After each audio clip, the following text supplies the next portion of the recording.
এখানে একটা দাবিতে শান্তিপূর্ণভাবে একটা কর্মসূচি পালিত হয়েছে, খুবই শান্তিপূর্ণভাবে।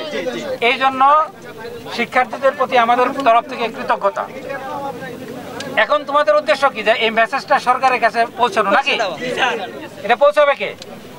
এই মিডিয়ার ভাইরা পৌঁছাবে, আর আমরা আমাদের মতো করে বিভিন্ন চ্যানেলে আমরা রিপোর্ট দেবো। তো এখন আমি এবং জেলা প্রশাসক আমরা দুইজন এখানে এসেছি।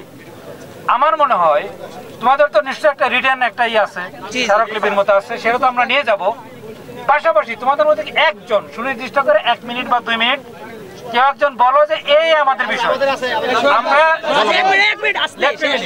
আমরা কমিটমেন্ট করছি যে এই তোমাদের যে দাবি, তোমাদের যে কর্মসূচির উদ্দেশ্য, সেটা আমরা সরকারের সর্বোচ্চ জায়গায় পৌঁছে দেব। এই তো দাবি নাকি? Thank you very much. একজন তোমাদের মধ্যে কথা বলবো। বিভাগের ছাত্র ছিলাম, যিনি বক্তব্য রেখেছেন তিনিও আইন বিভাগের ছাত্র, নিশ্চয়ই তিনিও অনেক কিছুই বুঝেন, যেহেতু আইনের ছাত্র। আপনারা যে দাবিগুলো দিয়েছেন, আমি আপনাদেরকে আশ্বস্ত করতে চাই যে অবশ্যই আপনারা লিখিতভাবে আমাকে এখনই দিন, আমি মাননীয় প্রধানমন্ত্রীর কার্যালয়ে সেটি পাঠিয়ে দিব আজকেই, এবং সেটি বিকালের মধ্যে পাঠিয়ে দিব। আপনারা আপনাদের এই কথাগুলো সুন্দর করে লিখে 1 পেজের মধ্যে, খুব বেশি কথা না, 1 পেজের মধ্যে 4টা দাবি কথা বলেছেন। তার মধ্যে 3টা দাবি আসলে আপনাদের সাথে, আরেকটি বলেছেন যে আমি পাঠিয়ে দিই যাতে, তার মানে মেইনলি 3টা দাবি আমরা পাঠিয়ে দিব। এটি আসলে কুমিল্লা বিশ্ববিদ্যালয়ের ছাত্রদের তো দাবি না, এটি সারা বাংলাদেশেরই, সারা বাংলাদেশে যে সিদ্ধান্ত হবে সেটাও আপনাদের ক্ষেত্রে একই সিদ্ধান্ত হবে, ঠিক না? তো এটি আদালতে এখনো বিচার্য বিষয় আছে। আপনারা দাবি তুলেছেন, আমরা সরকারকে পৌঁছে দিব। আপনাদের কাছে বিনীত অনুরোধ যে আপনাদের মূল উদ্দেশ্য ছিল সরকারকে জানানো।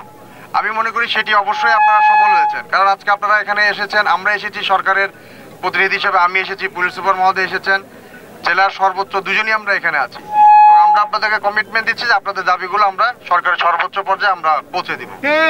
আপনাদের কাছে অনুরোধ, আপনারা সকাল থেকে অনেক কষ্ট করেছেন, যে কথাটি আমার কর্মসূচিতে আমাদেরকে আপনারা সহযোগিতা করবেন কিনা?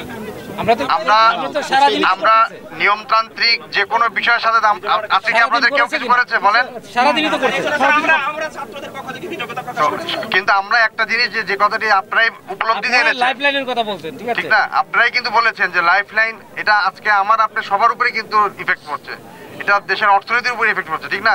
আমরা হয়তো এখানে সবাই চাকরিজীবী আছি, আপনারা যারা ভবিষ্যতে চাকরি করতে পারবেন, আপনাদেরও সেই আমরা শুভকামনা করি। আর জীবনের উদ্দেশ্য তো শুধু ইউনিভার্সিটিতে পড়লে যে চাকরি পেতে হবে সেটাও তো উদ্দেশ্য না, ঠিক না?